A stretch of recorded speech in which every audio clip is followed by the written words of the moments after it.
Welcome back to another episode of War in Cali.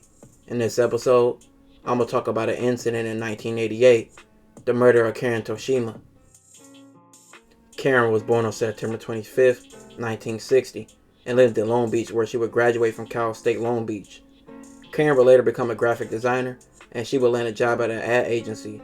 But in January 1988, she would be juiced that she landed a promotion to senior art director. By the age of 27, everything in Karen's life was going right.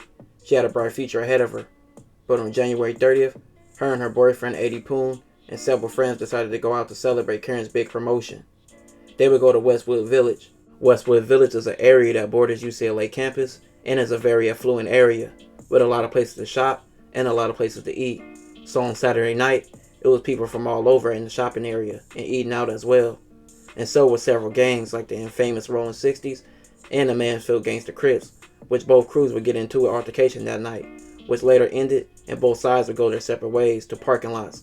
They would be across from each other on Broxton Avenue and continue to argue. Tyrone Swan then crossed the street toward the Rolling 60s crowd. Then Darrell Baby Rock Collins from Rolling 60s then popped out and yelled at the Mansfield gangster Crips, "I got something for you." He then fired two shots. One missed Tyrone, then the other shot, it killed Karen. Karen was on Broxton window shopping with Eddie when she was struck in the head by the stray bullet. Baby Rock was among dozens of bystanders rounded up that night and questioned by the police, but he was released. His picture was taken along with several other suspected gang members and shown to eyewitnesses. It was their identification to him that led to his arrest a week later. This case hinged on the testimony of eyewitnesses because there was little to no physical evidence linking Baby Rock to the killing. The gun was later recovered 2 days later, hidden near UCLA, but no fingerprints were found on it. The shooting shocked LA because this wasn't a typical shooting in the hood. This was an upscale neighborhood, and at the time, people wasn't just getting shot anywhere. Innocent victims and bystanders got shot in the hood all the time, but not in this area. Karen's slaying sparked a public outcry among residents of predominantly white areas who had previously felt immune from the gang violence that plagued the poor minority neighborhoods. Westwood is some 20 miles from South Central, which are two different worlds. Karen's homicide put the gang problem on a very high public agenda. Police beefed up their presence in Westwood, triggering yet another outcry from black and Hispanic leaders, who said the police were not responding to equally murders in South Central and in East LA. Following Karen's death, police began Operation Hammer, a series of massive and periodic sweeps of gang members in predominantly poorer sections of the city. Within days of Karen's death, authorities called the Gang Summit, attended by 16 local police departments, would collectively term 1988 the year of the gang. Police patrols tripled and 30 officers were assigned to murder investigations.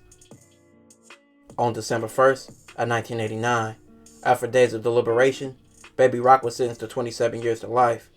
It was said Baby Rock showed no emotions as the verdict was called. None of Karen's family was present when the verdict was read, but her brother Kevin said in a telephone interview, "I guess it sort of puts an end to this ordeal. It's like a final chapter in it all. I'm ready to go and live in my life, and my parents are too." After the verdict was announced, jurors said they based the decision in large part of the testimony of eyewitnesses, who later identified Baby Rock as the man who fired the fatal shot. 4 eyewitnesses testified they saw Baby Rock pull the trigger. By 1992, the annual pace of gang-related murders would climb nearly 80%, from 452 in 1988 to 803. As many as half of the victims would be innocent bystanders. Over a decade later, Karen's brother Kevin went to the area on Broxton where she was murdered and did an interview about Karen and her life. Baby Rock is now 56 and in San Quentin State Prison. He has been up for parole since 2007, but in 2022, it is said he was granted parole. Baby Rock attended victim Tyrone is currently in prison for his own murder, with possibility of parole in the next 5 years. Karen's life was cut short, unfortunately, just like many other people being caught in a crossfire. RIP to her. This will conclude this episode. If you haven't already, make sure you check out my previous episodes. Don't forget to like, comment, and subscribe.